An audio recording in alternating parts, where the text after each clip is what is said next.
Good morning. We would like to begin the meeting.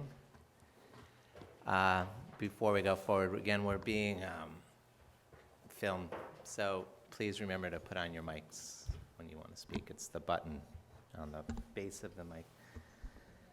Can I get a public member of the board to call the meeting to order, recognize a quorum, and convene an election of an acting presiding officer for the purposes of this meeting?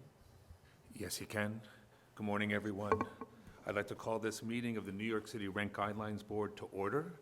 I'd like to also recognize that we have a quorum of 8 members of the board present. I would like to also put forth a motion to nominate, as I did last week, Cecilia Hoza as the acting presiding officer at this meeting. Secondly, given that the mayor has not yet made an appointment of an actual new chair pursuant to section 26-510 of the Rent Stabilization Law, I nominate Cecilia to do that function today.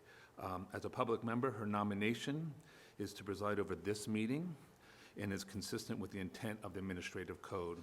Cecilia would not exercise any statutory power of the RGB chair, but rather only be a parliamentary sort of presiding power for limited purposes of this meeting itself. Do I hear a second? Second. Just a point of clarification, what's the legal citation you mentioned? What I have here is section 26-510 of the Rent Stabilization Law. Is that Cecilia Hoza, do you accept this nomination? Yes, I do. Andrew, would you please call the roll? Sure. So if you're in favor of Cecilia presiding over the meeting, please indicate by saying yes. Magda Cruz? No. Harvey Epstein? Yes. Stephen Flax? Yes. Shayla Garcia? Yes. Cecilia Hoza? I pass. Carol Shine? Yes. David Wank? Yes. And Sarah Williams-Willard? Yes. So we have 6 in favor, so the motion passes. Cecilia, may I have one moment, please? Sure. I just want to go on record that I want to implore the mayor's office and the mayor to appoint a de facto chair, that this is in part or in large part unacceptable to have 2 meetings of this esteemed board without a chair. So I just want to go on record of that and pass that on to the mayor's office through you, Andrew, and Cecilia.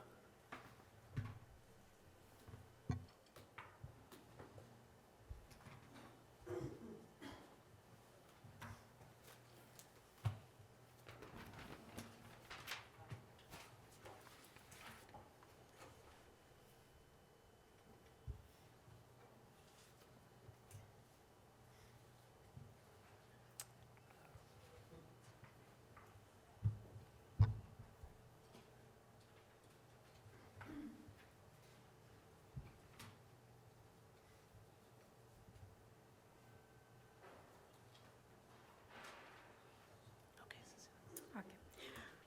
Good morning. I will now take the roll. Please respond if present. Magda Cruz? Present. Harvey Epstein? Present. Stephen Flax? Present. Shayla Garcia? Present. Cecilia Hoza? Carol Shine? Present. David Wank? Present. Sarah Williams-Willard? Present. I would like to welcome you to this public meeting of the New York City Rent Guidelines Board. This is just one meeting in a series of public meetings and hearings to determine renewal lease adjustments for rent-stabilized housing units in New York City with leases commencing or being renewed on or after October 1st, 2014, and on or before September 30, 2015. Our next meeting is scheduled for the morning of April 24th at 9:30 a.m. here at the Landmarks Preservation Commission Conference Room. The 2014 Price Index of Operating Cost and the 2014 Income and Expense Study will be presented at this meeting. Our public meeting here on May 1st, starting at 9:30 a.m., is a tenant-owner invited group testimony day. Owner and tenant members, as scheduled, get your list of speakers to Andrew by April 28th. As stated on our schedule, apartment owners are scheduled for the morning session, and apartment tenant speakers are scheduled to begin at 1 p.m. Hotel tenant testimony begins at 3 p.m., followed by hotel owners at 3:45 p.m. There are copies of the current 2014 meeting schedule here today, and it can be found on our website at nycrgb.org. In your folder, you will find a copy of the 2014 Income and Affordability Study, which will be presented momentarily. After the staff presentation, we will be hearing testimony from Elizabeth Gomer, the Director of Housing Policy and Research at the New York City Department of Housing Preservation and Development of HPD. Also in your folder is the memo that was circulated to the board prior to this meeting regarding analysis of building sales data by unit price. Please note that the annual Conflict of Interest Board Financial Disclosure Report filing period has been pushed back. It will run from April 21st to May 16, 2014. Individual packets for board members are here today. Please see Leon before you leave so that you can sign for and receive your packets. Also in your folder is a material from the CIOB regarding tips for filing and who's required to file. I will now introduce Daniel Berger, the RGB Senior Research Associate, who will be presenting 2014 Income and Affordability Study. Please note that there are copies of this report here today, and it will be made available on our website after the meeting.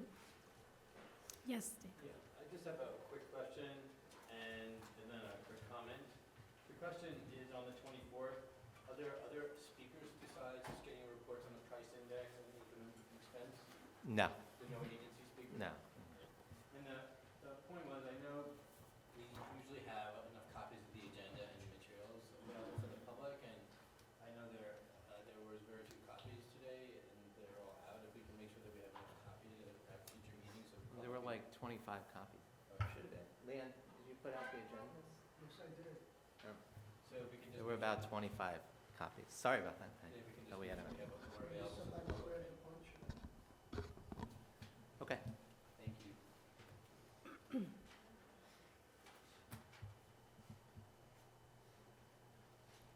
Good morning. The Income and Affordability Study is researched and presented each year in accordance with Section 26-510B of the Rent Stabilization Law, which requires the Rent Guidelines Board to consider relevant data from the current and projected cost of living indices and permits consideration of other measures of housing affordability in its deliberations. To assist the board in meeting this obligation, RGB research staff produce an annual income and affordability study, which reports on housing affordability and tenant income in New York City's rental market. The study highlights year-to-year changes in many of the major economic factors affecting New York City's tenant population and takes into consideration a broad range of market forces, rent levels, and public policies affecting housing affordability. Such factors include New York City's overall economic condition, including unemployment rates, the consumer price index, and gross city product, as well as household income and housing costs, the impact of welfare reform and federal housing policies on rents and incomes, and other relevant factors such as the number of eviction proceedings and homelessness levels. In summary, 2013 saw New York City with growth in gross city product, which increased 2.7% during calendar year 2013, the fourth consecutive year of increase. The city also gained 83,100 jobs, and inflation rose at a slower rate than the previous year, with prices rising 1.7% on average during 2013 in the metro area. And real wages increased by 1.2% in real terms over the prior 12 months. The unemployment rate fell to 8.7%, but evictions rose, rising 0.4% during 2013. And homeless staying in city shelters increased, rising by 14.1%, while the number of cash assistance recipients increased 0.6%, and the number of food stamp recipients, now known as SNAP, rose for the 11th consecutive year, increasing by 1.4%. New York City's gross city product, which measures the total value of goods and services produced, increased by 2.7% between 2012 and 2013, following a 0.8% increase in the prior year. On a quarterly basis, there was positive growth in all but 2 quarters since the first of 2010, including a 2013 quarterly high of 3.1% during the second quarter of 2013.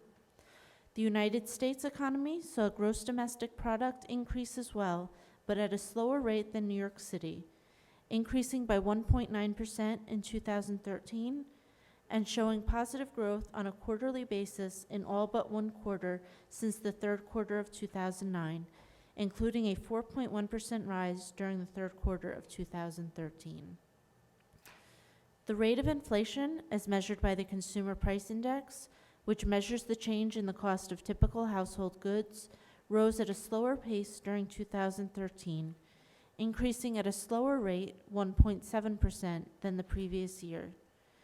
This rate increase follows increases over the past 3 years of 2.0%, 2.8%, and 1.7%. The U.S. CPI for urban consumers increased 1.5% this year, slower than inflation growth in any year since the deflation of 2009. New York City's unemployment rate fell 0.6 percentage points during 2013 to 8.7%. Manhattan had this year's lowest borough unemployment rate at 7.2%, a decline of 0.5 percentage points. Queens's unemployment rate was tied for the second lowest of the boroughs at 7.8% in 2013, down 0.5 percentage point from the prior year. Staten Island's rate was also 7.8% in 2013, a 0.7 percentage point decline from 2012. Brooklyn had the second highest unemployment rate of the boroughs, 9.4%, a 0.5 percentage point fall from 1 year earlier. And the Bronx once again had the highest borough unemployment rate, 11.8%, and fell 0.9 percentage points from 2012. The U.S. rate also fell in 2013, down to 7.4%, a 0.7 percentage point decrease. As this graph illustrates, 2013 saw falling unemployment rates for both New York City and the nation as a whole. The New York City rate is in blue, and the U.S. jobless rate is in purple.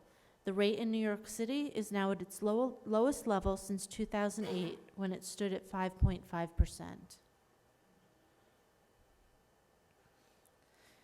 Coinciding with falling unemployment rates, employment levels in New York City grew for the 4th consecutive year. Overall, among both city residents as well as those commuting into the city, New York City gained 83,100 jobs in 2013, a 2.1% increase from 2012. There were gains in most sectors, including the construction sector, which increased by the greatest proportion, up 4.2%, adding 4,900 jobs.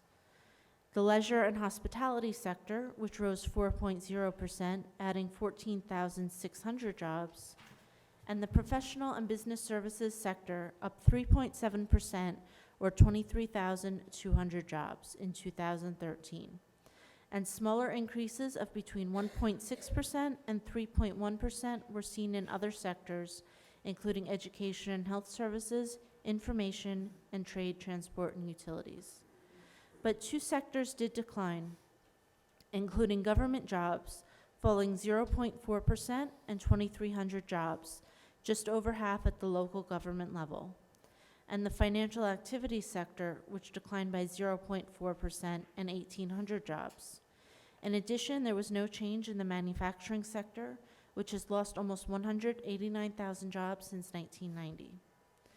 The most recently available numbers from January and February of 2014 show a 2.4% increase in total employment as compared to the previous January, and a 2.2% increase as compared to the previous February.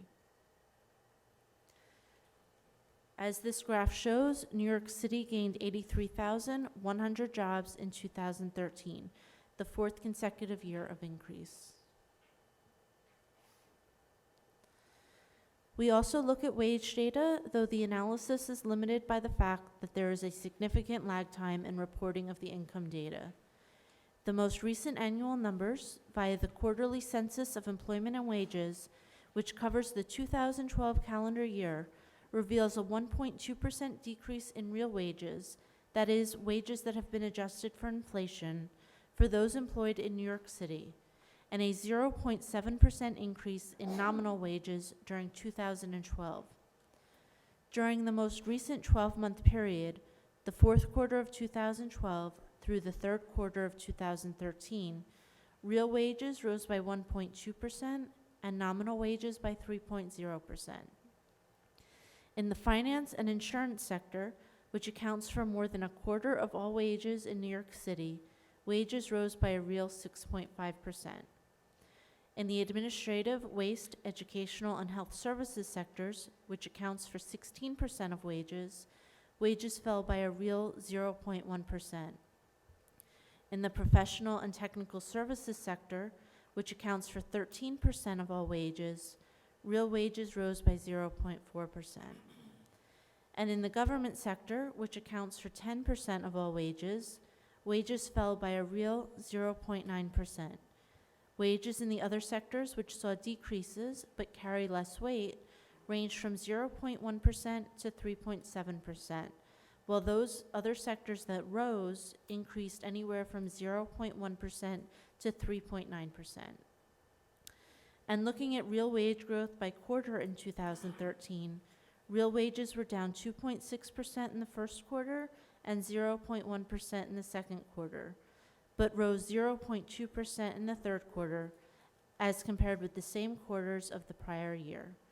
Wages during the most recent time period rose primarily because of the impact of the fourth quarter of 2012, when real wages rose 7.7%. The Bureau of Labor Statistics also tracks wage data through their Current Employment Statistics Survey. This survey is much more current than the quarterly census, but cannot be broken out by industry, is a much smaller sample size, and does not include monetary compensation such as bonuses. Per this survey, weekly wages in New York City during 2013 rose 1.5% in nominal terms, but fell 0.5% in real terms. Danielle, before you go on, I just want to understand what the difference between real wages and nominal wages is. If you could just explain that before we Sure. go to the next topic. Nominal wages are a current snapshot. So like when you're doing your taxes and you get your W-2, that's your nominal wage for that year. That's literally what you earned. And you can calculate a percentage change on that. So if you got a 5% raise last year, then your nominal wage increase was 5%. A real wage increase is where we account for inflation. So if you got a nominal increase of 5%, but inflation was 5%, there was a 0% increase in real wages because you keep the current year current and you take the prior year and you inflate it to reflect 2013 dollars.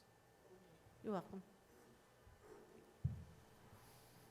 As this graph shows, both real and nominal wages increased in the most recent 12-month period.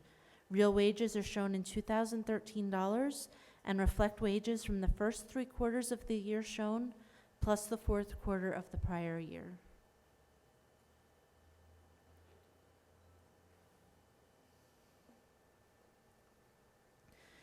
In 2011, HVS data was released in 2012. This triennial survey of the housing and demographic characteristics of the city's residents found that the citywide vacancy rate was 3.12% in 2011, well below the 5% threshold required for rent regulation to continue under state law. The survey also found that the median rent-stabilized household income was $37,000 compared to $38,447 for all rental households.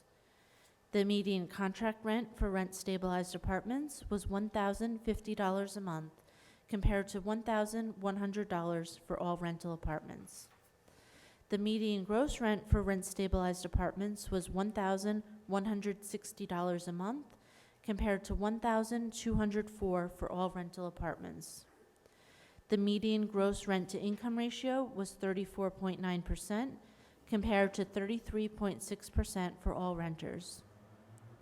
And the proportion of rent-stabilized tenants paying more than 50% of their household income towards rent was 34.8%, compared to 32.5% of all renters. Yes, Danielle, again, similar to Magda's question, can you define gross rent-to-income ratio, please? Sure. The HVS tracks two different kinds of rents, a contract rent and a gross rent.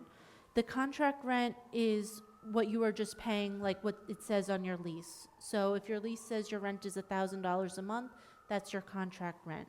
Then they also ask people what they pay for utilities. Some people have their utilities included in their rent, most don't. So if your contract rent was $1,000 a month and you pay $50 a month in utilities, your growth rent is $1,050. Okay, thank you. Sure. And the medians are based on contract rent or gross rents? Each one is separate. So you have the median contract rent is $1,050, and the median gross rent is That's why the $1,060. So on average, people are paying about $110 a month in utilities. Thank you. More detailed HVS data can be found in the prior two income and affordability studies or in Appendix D of the Housing NYC book. Another source of rent information comes from the annual American Community Survey conducted by the Census Bureau. Looking at monthly contract and gross rent from 2005 through 2012 in real 2012 dollars shows that from 2005 to 2012, rent has increased in inflation-adjusted terms by approximately $115 a month. And just to note, you cannot break out rent-stabilized apartments from the ACS, so this is all rental apartments in New York City. And also, one other point, the vast majority of rent-stabilized tenants do not pay for their electricity or their gas usage. Is that correct? I don't believe that's correct.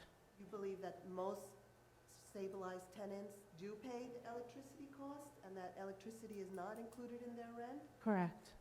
Do you have the breakdown? I can get you that breakdown, but Okay. most rent-stabilized apartments are just normal pre-war buildings that are just like any other pre-war building. And every rent-stabilized apartment I've lived in, I've paid my own electricity and gas. So I would Not like- heat. Heat is different, That's but right. I would like to know the breakdown of the percentage of stabilized apartments that in fact have these additional well, burdens. you can see from the previous slide where the gross rent, that's rent-stabilized contract rent and rent-stabilized gross rent. Right. If the majority, the median takes the middle number from the entire list. So if people were mostly not paying for those things, the median would be much closer to the contract rent. But when we establish guidelines, we in fact establish a guideline that is a lesser number for those tenants that are paying for their own electricity costs. So wouldn't that take into account and alleviate that type of burden? In the past, when we've done that, it's only those who pay, not electricity costs, it's heat, pay for their own heat, which could include electric heat, but it's not all electric. It's just, in the past when that was done, it was heat, it could be any type of heat. But in that situation, most tenants are most likely paying for electric heat. Okay. But we don't say electricity or Say electric, it as heat. as heat, But yeah. it could be electricity heat, which would Right. be obviously very, very, it might account for a large portion of that gross rent differential. I mean, we'll get you the numbers and, have the discussion then, but I just. from doing it in the past, a large, The differential is so significant there, that's why I bring up, not there, the next slide. Oh. That. Although that doesn't include just The stabilized. scale on this is perhaps a little deceiving because it's starting at 950 and going up to 1,200. So it looks like a much bigger differential than it actually is. You've really got in 2012, it looks like a little less than 1,100 and about 12, so that's $100. Right.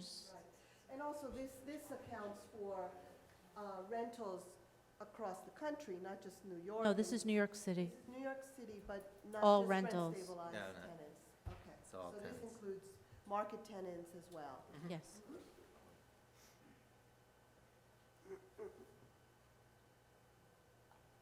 The American Community Survey also reports on gross rent-to-income ratios. Looking at these ratios from 2005 through 2012, they have ranged from a low of 29.9% in 2007 to a high of 32.5% in 2011. Rates dropped to 32.2% in 2012. That's also all tenants. Yes. Yes. And any data in the report or in this presentation from the American Community Surveys for all tenants. We did try to get it for stabilized tenants, and it couldn't be done. So we looked into it because said, oh, that'd be great, but they don't do it. That data isn't collected by everybody, including DHCR, correct? Not, well, it will eventually in the next HVS, but the ACS, which is also done by the Census Bureau, we were hoping that we could just single out the stabilized stock, but they couldn't do it for us, so. Because it's not reported and they couldn't do it, so. We'll have to wait till next year. Which I should say that the next HVS will be out, it's usually the beginning of the year, by like February, the summary data, so, next time around, we'll have the most current HVS, so.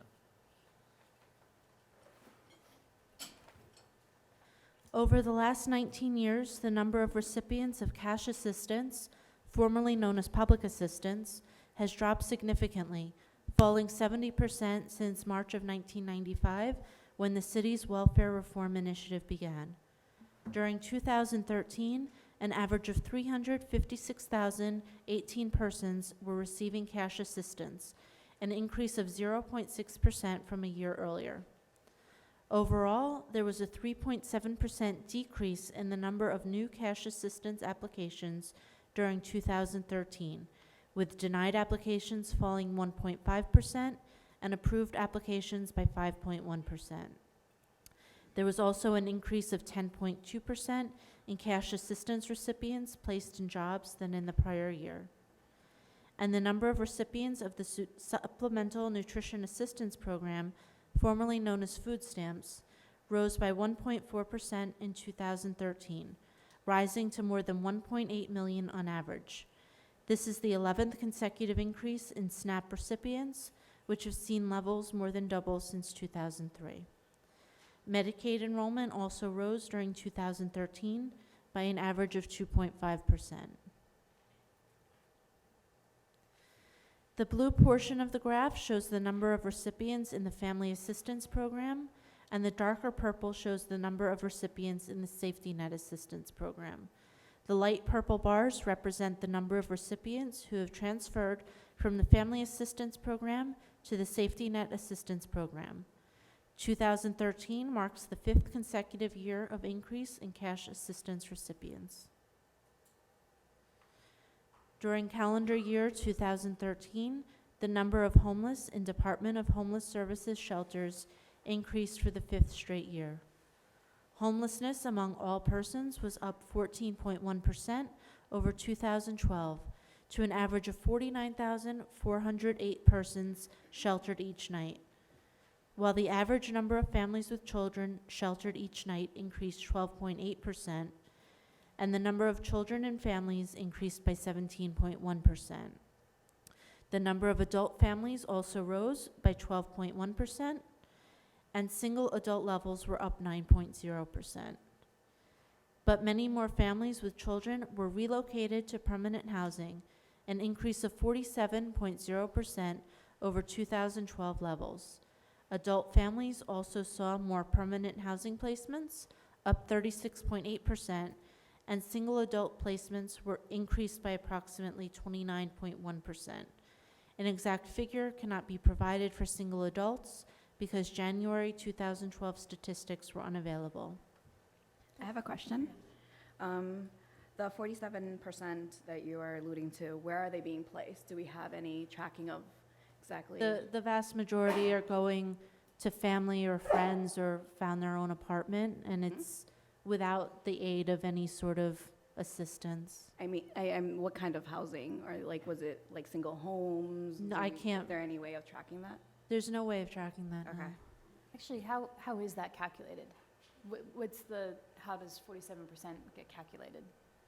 If somebody is in the shelter system and they leave to go to either NYCHA, or they get Section 8, or they go stay with a family member, or they've gotten a job and they could afford their own apartment, as long as they don't come back within 30 days, they're considered having been placed in permanent housing. So it's just the total number of people that happened to in 2012 versus the total number of people in 2013.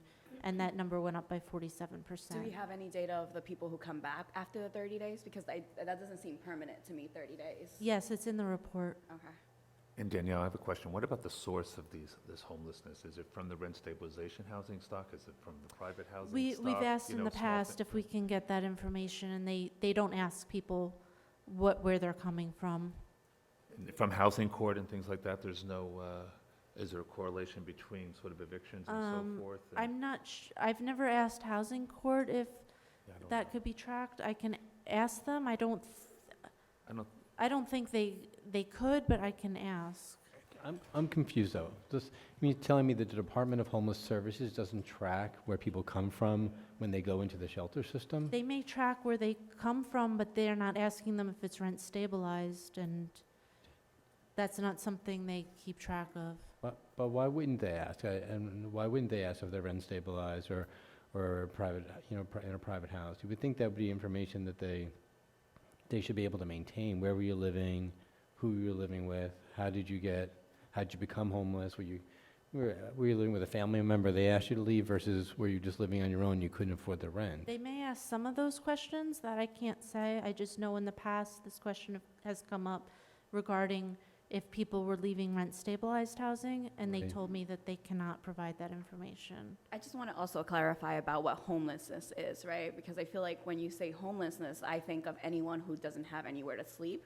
And so if you're couch surfing in someone else's apartment, It's that's considered very, homeless to me. in even the if you're staying with a report, friend. it's very clear that I'm using Department of Homeless Services shelter census. Right. It says that in the report. Could you give me a little bit of background on what that number looked like in previous years? I mean, that just seems like Yes, such a we have staggering a- number. Let me just finish this Oh, sorry. slide, and then we'll get to the chart, which will show you year by year, going back to 1984.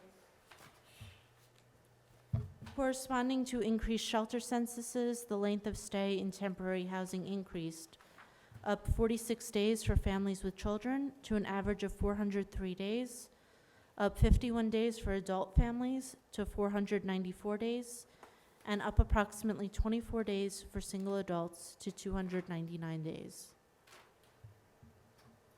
This chart shows homelessness levels for all individuals during calendar years 1984 through 2013. As you can see, levels increased 14.1% during 2013, the 5th consecutive year of increase. This chart is also in the report, and there's also an appendix that gives you the exact numbers. Appendix 7, I believe, of the report. The impact of economic conditions on New York City's renters can also be examined through housing court data. Specifically, housing court actions are reviewed to determine the proportion of tenants who are unable to meet their rental payments. The number of non-payment filings in housing court decreased 1.1% to 215,497 during 2013. There was also a decline in the number of non-payment filings that resulted in court appearances, known as calendared cases, which fell 7.8% in 2013. Because the number of court appearances fell faster than the number of non-payment filings, the proportion of filings that resulted in court appearances fell 4.1 percentage points to 56.8%. But due to a decrease in calendared cases and a slight increase in evictions, A higher proportion of cases that went to trial resulted in eviction, increasing from 21.6% in 2012 to 23.6% in 2013. And evictions, regardless of the number of calendared cases, increased by 0.4% in 2013 and are at their highest level since 1989.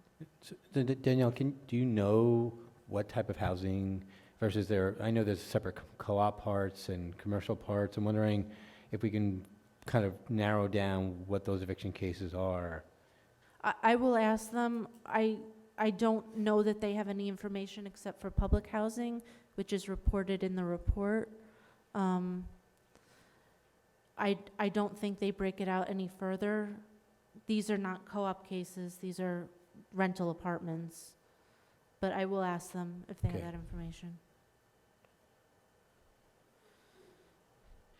As this chart shows, over time, the proportion of filings that are calendared, that is the proportion of non-payment cases that actually make it before a judge, which is in purple, has been increasing over time, while the proportion of those cases that actually result in an eviction or possession, in blue, has been much more steady. As the graph also shows, the proportion of filings that were calendared in 2012 rose sharply. This was due to an administrative change at the New York City Housing Authority, which led to many less non-payment filings by that agency. In 2013, with these changes still in place, levels fell by 4.1 percentage points. The proportion of calendared cases that resulted in an eviction rose in 2013 by almost 2 percentage points. In summary, the city's economy increased in 2013 for the fourth consecutive year, rising by 2.7%. Gross city product has increased in all but 2 quarters since the first of 2010. And there was an increase in employment levels, up 2.1%, or a gain of 83,100 jobs. Unemployment rates fell to 8.7% citywide during 2013, a decrease of 0.6 percentage points. Real wages decreased during calendar year 2012 by 1.2%, but rose during the most recent 12-month period by 1.2%. There were increases in the number of cash assistance cases, which rose for the 5th consecutive year by 0.6%. Homeless levels also rose for the 5th consecutive year, up 14.1%. But there was a decrease in non-payment court filings of 1.1%, while calendared cases fell by 7.8%. Thank you, and if you have any additional questions? Danielle, it would be really great to hear a little bit, if you could speak a little about the poverty statistics that we didn't cover in the PowerPoint, about where the highest poverty levels are in the city, and also about the percentages of people living under the poverty line in New York City. Sure. Well, the poverty statistics also come from the American Community Survey, so they're a bit dated. They're from calendar year 2012. They have been going up over the past few years. The overall rate for individuals is now up to 21.2%, which is a rise from 20.9% in 2011, and that's the 4th rise in that rate. In terms of the individual boroughs, Staten Island's always at the bottom. They've got 11.6%, and the Bronx is always at the top. It's 31.0% in 2012. And then in the actual report, we detailed some of the citywide numbers for families, female-headed families, families with children. I don't have those broken out by borough in here, but if you wanted them, I could do it for you. That would be great. Yeah, that was, like, that stat kind of floored me, that 1/3 of all female-headed households are living below poverty. I'm wondering if we could have that information broken down by borough to figure out kind of how it looks as in a citywide. Is it disproportionately one borough or another, or? Sure. And there's no way to connect that up to rent-stabilized housing, right? No. Okay. In that vein, what percentage of the rent stabilization housing stock, I don't know who may know this, is by borough? Like, for example, in the Bronx, what of the total population? Does anyone know? Yeah, Not off the I don't top think of we my have, we head. don't have the numbers with us So we now. can, I'd be Sure. interested to see just that sort of universe broken down. And then secondly, from the UNHP building inventory project, which my bank uses to sort of ascertain sort of at-risk properties, they articulated since 1990 that incomes in the Bronx, again, I'm curious about what percentage of hence the percentage of stabilized apartments there, incomes went down 22% since 1990. And then secondarily, they have the highest percentage of service workers in the city, in the Bronx. I apologize for stealing the Bronx's thunder, but so I'm just trying to get us, some 1990, that's what they said, 22%. And I'm just talking about the Bronx. And we saw that service workers are making a lot less than myself in the finance industry. So I'm just trying to get a snapshot. So if you can sort of provide that sort of data, that would be really helpful for me Yeah, to I do. can get you income levels for the Bronx going back, I'm not sure to 1990, Okay. but going back to at least 2000, maybe earlier. Be interesting, like, I know Steve just mentioned unit, I think it'd be interesting to figure out buildings and separately units, because it might be a building that might be a 10-unit building, but only has one rent-stabilized unit left in the building. So it might be interesting to have both data per borough, if that's possible. Yeah, And- yeah, and- but not from, sorry. well, on a unit basis, we usually use the HVS. On a building basis, I think I'd have to go to DHCR, and they're not exactly equal, because the HVS counts at least 100,000 more units than DHCR does as being rent stabilized. So, it's not gonna be exactly, I can give you both numbers, but they're not gonna be, maybe on a percentage basis, it's probably accurate, but on a aggregate, actual number basis, it's not gonna be the same data source. Yeah, I guess we know that bias going in, but it'd be useful to have the information if at all possible. I also have a question about this of what people are, people's income. The number that was given was $37,000, right? I think that would be interesting to also see broken down by borough. Yes, there's, Yeah. as I say in the report and in the presentation, because the HVS now is a little bit dated, Right. we took out a lot of the detailed information, but if you go back to the previous two income and affordability studies, or if you have a copy of the Housing NYC book, and the Housing NYC book also has tables in the back, Right. detailed tables. Because I'm really interested in thinking about, I know I work in the Bronx, and like Steve mentioned, income have gone down a lot, right? But not only that, but majority of people in the Southwest Bronx, where I work, make about $18,000 a year. So that is a big difference between $37,000 on average of New York City to $18,000 in the Bronx. And I would be interested in thinking about what's happening in the other boroughs, and how does that, or is that Manhattan, it brings it up to that high, or what's happening in the other boroughs? I had a couple of questions and clarifications as well. Just so I understand, and pardon me because I'm fairly new to all of this, but when we are talking about stabilized rent increases, it's on an aggregate basis for all boroughs. We've never historically ever broken it out by Correct. borough. Okay. So I think the borough analysis is very important, but in terms of our decision-making, we're going to be looking at it on an aggregate for all rent stabilized across the board. I just wanted to understand if there Yeah. had been ever years where we differentiated No. it. Okay. I totally concur with Harvey about understanding that stabilization, the unit, maybe I misunderstood your question, but I think you were asking for the number of units, stabilized units, and number of stabilized buildings per borough. I think that is, I know it's tough with that mismatch of information, because you have those that track 10 and up, 10 units and up, versus that don't track 10 units and up buildings without, or less than 10 units. Yeah, no, actually, that's a different, there's a lot of data sources. Yeah. That's even a different data source. But Okay.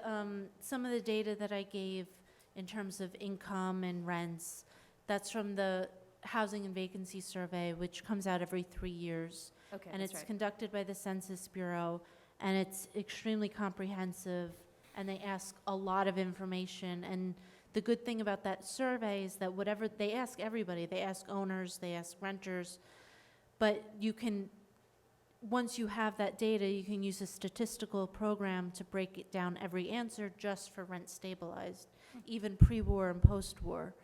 But they track things on a unit basis, whereas DHCR, which is the agency that registers all these buildings, they show less units. They show about 900, high 800s in units, whereas the HVS shows almost 1 million units. So therefore, I can get the number of buildings out of DHCR. It's just, it's showing less than the HVS is. Okay. Thank you for that clarification. Sure. Sorry, I had just 2 more quick questions. Back to that, the 47% placement of families in permanent housing. Yeah. Did I miss that? I didn't see sort of historically what that number looked like in previous years. That seemed like a fairly high number. I didn't know what that was on a relative basis to previous years. Okay, I can get you that. But that doesn't go back too far, right? They just started to do that recently, or does that go back?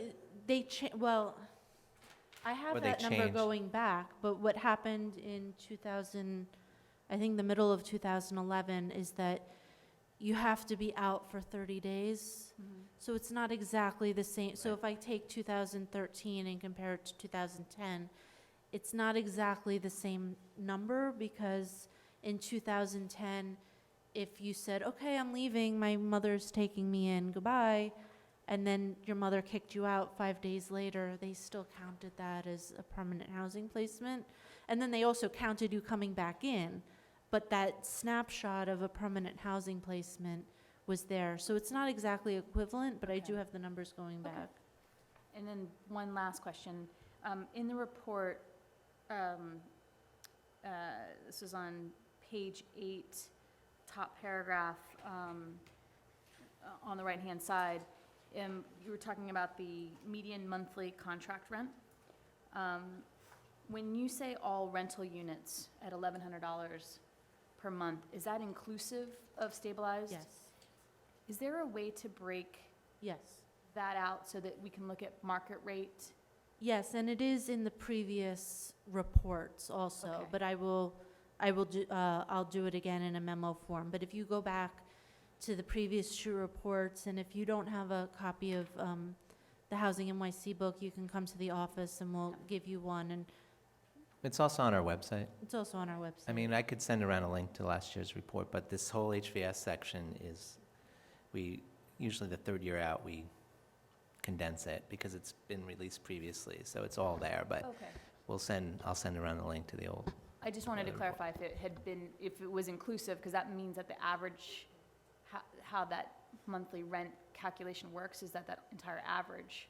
Yeah, it's being pulled down by not just rent stabilized, but it's NYCHA housing, it's Okay. Section 8, it's everything. So it'd be non-stabilized, Market, yeah, rate. I can do Okay. market, yeah, Okay, thank you. sure.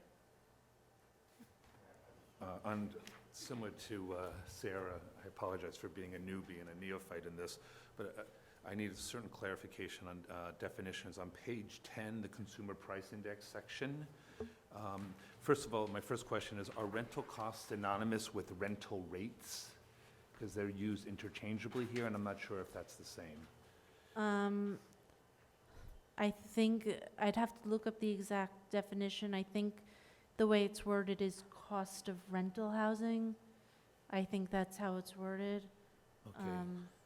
So if you could just clarify that, because I assume that they're used synonymously, and there's a comparison between New York and San Francisco. One is rental costs, and the other one is rental rates, but rental rates is being referred to in San Francisco. No, it's the same, I use the same statistic for Okay, all of those cities. So whatever it is, it's the same all right. for all of these. And then I guess I want an explanation, because I'm trying to figure out the takeaway from this statement, and I'll repeat it, and I apologize.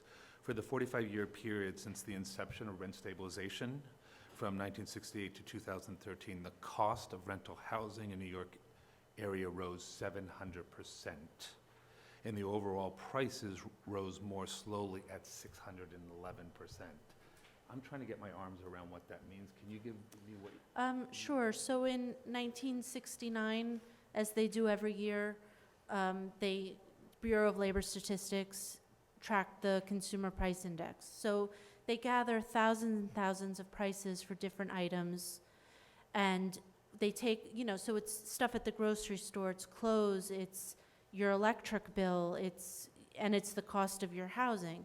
So it's everything you could ever spend money on, and they take various prices and they track how much the prices go up every single month. And one of those items is rent. So what you can do is you can say, okay, so the cost of absolutely everything that I could ever need to buy or spend money on between 1969 and 2013 went up 611%. One part of that is rental costs. So that 611 includes rental costs because that's something you spend money on. So just the part, you could think of it just like you could pull out the cost of gasoline, or you could pull out the cost of a cantaloupe. You could pull anything out of there to compare it to the overall price changes, but we don't really care about the price of cantaloupe, so I just did rental costs, and it's the inverse of the rest of the country. So in the rest of the country, people proportionally have been spending less money on rents as compared to everything else, but in New York, rental costs have gone up. It's not just New York, it's the entire tri-state area, but rental costs on the whole are rising faster than everything else. So Danielle, but please clarify, and the rental cost is not just stabilized, correct? No, So, and it's not just New York City. so in fact, the 700% increase includes market rents, Yes. and arguably, the reason why market rents might be much higher in New York is because the stabilized housing stock causes the pressure on market rents to go up, as opposed to in other parts of the country where there is no regulation on rents. It's reflective more of the market, and therefore the increases may be less than is the situation in New York City on market rents. So that 700% number may be overstating the situation, certainly with respect to stabilized rents. Is there a way for you just to do the increase from 1968 to 2013 on stabilized rents? No, there is not. Because that might be more relevant to Right. what we're looking at here. And also, I just want to point out and agree with what Sarah said earlier, that while we need to appreciate differences in the boroughs, in fact, we don't have the ability to enact a guideline that is lower for the Bronx, higher for Manhattan, even though the demographics in the Bronx may be more, have different economics than other boroughs. We have to pass a guideline that applies citywide. And one of the aspects of your report is rent burdens. I'm surprised you didn't go through that on your presentation. I did briefly, but again, nothing has changed. It's the 2011 HVS, Right. so none of these numbers have changed since they were released in 2012. So it's not that it's not important, it's just that because it's an exact repeat of everything that's been in the past two reports, I just condensed it. I left it in, but condensed it. So I did mention the rent burdens in the presentation, and they're mentioned in the report, but certainly not in the detail that you can find in the last two reports or the last two presentations. Right. But you did include the gross rent to income levels. Why did you do that rather than both gross rent and contract rent? You're talking about the rent-to-income ratios? I don't know, we tend to just use more the gross rent-to-income ratio, but I believe the contract rent-to-income ratio is in the previous report. It is. But I just also want to point out that our board has nothing to do with utility costs, so that differential that constitutes the gross rent is out of our control. But we do consider that when we're thinking about giving a rent increase because of the burden that landlords have it. So if landlords have that burden, the tenants have the same burden. So I feel like it's sort of like obviously we consider all the data, right? And I think that's why it's there Right, I for us to think appreciate about that. it. But in fact, the statute doesn't require us to look at that. In fact, the rent stabilization law doesn't provide for any analysis of affordability technically. I mean, we look at it, it has certainly been traditional that we look at all of this information, but affordability information is not technically one of the criteria that we have to consider. Those two. But my point only is that, in fact, these gross rent to income ratios have decreased, according to your report, but we do not control that differential. We only control the contract rents. The 2011 HVS showed, 2011 versus 2008 showed significant increases in both the gross rent to income ratio and the contract rent to income ratio. The ACS, which is for every type of apartment and does not give a contract rent to income ratio, I cannot get that from the ACS. They only give the gross rent to income ratio, and it went down slightly in 2012. Right. Yes. Can I just, a couple points if I could? Just on that point, Magda, I have to, I really disagree with you that our job isn't to balance the issues of affordability and the issues that are going on in the income affordability study that we just heard about versus the issues that are affected by the owners and the prices and the price index that they're, I mean, that's specifically stated in the statute.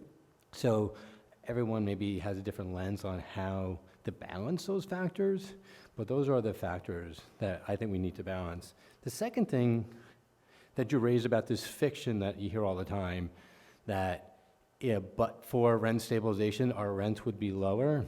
And it's a fiction that we continue to hear, that, you know, if rent stabilization wouldn't exist, New York would be a better place to be more affordable for all of us. And I think fundamentally, I think it's wrong, and I think fundamentally the stats disprove that fact. And while I respect your opinion, I think we come at it from a really different lens on this one. So I appreciate that's how you feel, but I don't think it's fact. I think it's a position that people have. It's very different from the position I think it's fact. So I think we should, you know, agree to disagree about that. Absolutely, but it's not necessarily a fiction. It's something that definitely we disagree on. But it is an explanation for the vast differential between the situation in the city of New York and the situation across the country. There are lots of cities. You even look at Boston, which had rent regulation, and when Boston lost its rent regulation, prices did not go down. People were evicted, neighborhoods gentrified, people of color were moved out, but it didn't reduce the overall rents in the city of Boston. And you can see that in cities across the country where the loss of rent regulation didn't change that factor, changed a lot of factors, a lot of characters and communities. So I understand that's your perspective, and I appreciate that. I just, you know, have a different one. But Danielle, I had a couple of questions, and I'm confused about the DHS stats because I think there's information they must have. And I'm wondering, have we ever had someone from DHS come talk to us? Because I think it would be really useful to figure out if 80% of the people who we're talking about are rent stabilized or living in NYCHA housing. You know, like it makes a difference to think about homelessness being up 14% and 54,000 people in our city being homeless, and has anything to do with what we're considering. If it has nothing to do with what we're considering, that's valuable information. If this has everything to do with what we're considering, that's valuable information. I'm wondering if there's a way to get at that data. I have to think that, you know, we lived 12 years under a Bloomberg administration, which was really data-driven. Why they wouldn't want to know where people came from before they went to the shelter system is information I think they would want to maintain. We can ask again, you know, and see whether they're collecting it now. But the last time we asked, was it last year, I believe? Maybe 2 years ago? 2 years ago, they weren't doing it, but we'll ask Yeah. again. That's And all maybe can we do. can have someone from DHS come talk to us then about it, like to give us the information on this data that they have about what this, I mean, different, it seems like a stark number. It's a huge number, and I would like to know. The same thing about the eviction numbers, is 26% of the 200,000 cases that are being brought are resulting in evictions. What is that? Like, how's it break down per borough? Where are those people coming from? What's costing that eviction? Is it? It's not, there's non-payment filings, Right. and a large portion of those non-payment filings get resolved before they ever get calendared and go to court. So the proportions that are in the report are the proportion of non-payment filings that actually go to court, and then the number of evictions from what actually goes to court. We're still So- talking about 30,000 evictions a year, right? That's the number, basically. In that way for Yeah. some time. Yeah, I think it was around 30,000. And they're talking about an increase in evictions from last year to this year. But only slight. Well, yeah, But but it's a- but I was that's- actually marveled at that level being, so the calendar cases has gone up quite a bit for non-payment, but the resolution and eviction has stayed fairly constant Yeah, over, sorry, I don't know what number. from but 1983.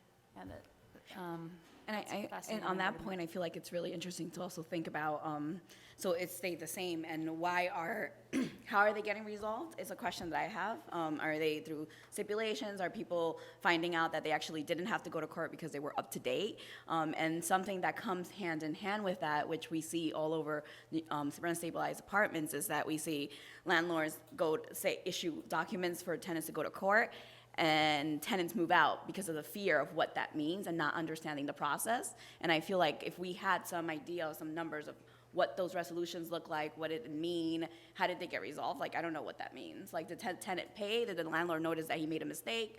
What happened? It's important to think about, because then if a tenant is evicted, they're raising the rent 20%, right? And so that increase is a real increase of 20%. It's larger than any increase we've issued with the RGB. And also thinking in the same rate of what a contract rent and what did you say? That doesn't include utilities. What did you call that rent? I'm Gross sorry. rent. The gross rent. Does that include fees of washing machine, air conditioning? Does that include MCIs? What does that include as the contract fee? And could we get those numbers? it shouldn't, sorry, I don't mean to answer Yeah. for you. I don't think, the difference between the gross and the contract is purely what is in the Utilities. lease as additional charge to the tenant. Right, but we know but that tenants, many tenants have leases without fees in them, and they are being charged fees. So if HCR is not tracking that, I feel like there's numbers that are missing, like an amount that's missing. I don't know. mean, we have. I don't know how. I'm 99% sure the contract rent number would include any sort of washing machine fee. But that would be in the utility fee. contract, right? That would It'd be in the contract lease. rent. Right. But And that's so still, what I'm it's saying a is small that we're proportion of tenants who get charged those fees. I mean, actually, we issued a report at CASA about these fees, and that's why I'm really concerned. We issued a report about 20 buildings, and we found that majority of those tenants are paying fees, like legal fees, washing machine fees, air conditioning fees, when legally, stipulation didn't say they had to pay the legal fees, or their contract didn't say they had to pay washing machine or legal or air conditioner fees. And so we're seeing that on the ground, so I'm wondering if these numbers are reflecting that, is my question. Yeah, again, I'm 99% sure that the contract rent will reflect that. The gross part of the gross rent is just the cost of utilities, so it's your Con Ed bill. I don't know how she would be able to statistically get that information. If it's off the record, so to speak, or off the lease, that it would be a very difficult thing to find. I mean, other than. But I think it's also highlighting the fact that that does happen. I feel like DHCR does not ask tenants, are you paying air conditioning fees, washing machine fees? It's not in your contract. But these And so, numbers are like- not from DHCR, they're from the HVS, which is conducted by the Census Bureau. Right. So they're Those- asking the tenants what their rent is, they're not asking the landlord or DHCR, they ask the tenant what their rent is. But that doesn't necessarily reflect what is exactly on the, I feel like what people are paying on the ground, if that makes, I feel like Well, I don't there's know. a lot of things happening that are not necessarily on the books. So I feel like that's a I just think that we should keep that in mind. Yeah, I mean, as we'll far just as go back to the HVS and see how they define rent, and that's what it is. And gross rent is how they define it, and that's what it is. We're not going to be able to get to those individual parts of what rent is. It's just a number of rent, that's what this reported rent. So that we're not going to capture those fees if they're not captured initially as the person said as part of the rent. So it's not going to happen that way. But we'll take a look at the definitions again. I We asked could to, we'll let you know.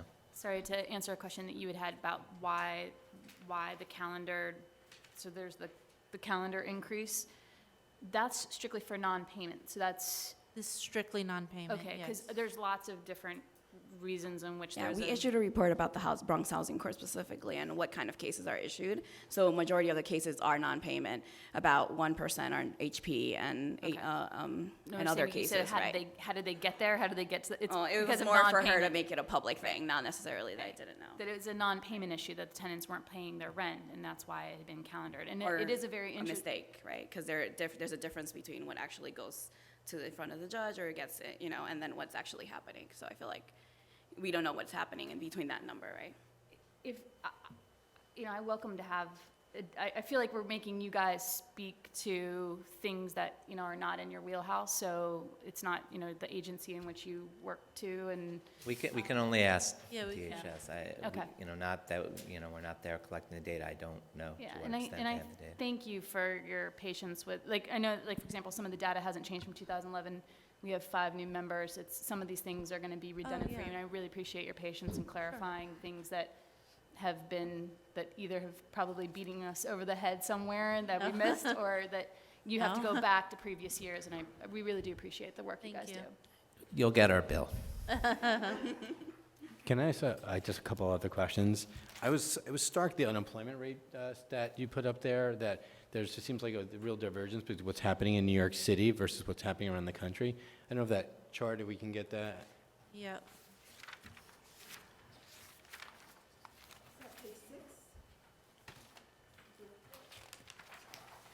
The unemployment rate. Page 4. It starts at like 5, actually. you want the chart or the individual numbers?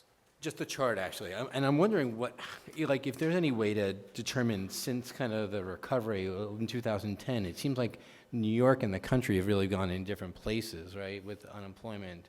Where New York, the unemployment rates has really held much higher. I mean, it looks it's consistent for many years between, if you look at 2005, 2006, 2007, New York and the country, and then you go to 2011, 12, and 13, and you start seeing a 1.5 difference in employment. I don't know if there's any way to figure out why New York's unemployment rate is such at a higher level. I don't think there's any way to really get at that. Right.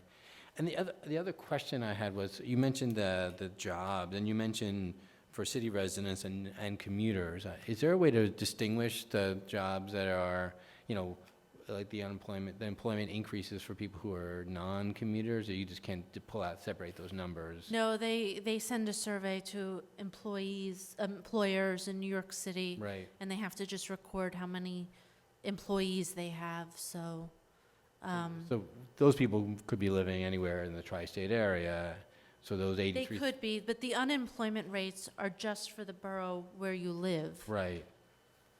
So in some ways, the unemployment rate has stayed higher, even though there's been an increase in jobs. Yes. So I guess my step would be then, maybe those jobs aren't going to residents of New York City because the unemployment rate isn't being reduced. It's maybe going people who Well, it's live... also partially a population issue, so there's more than one reason why that could be happening, but yeah, they are measuring 2 different things. Right.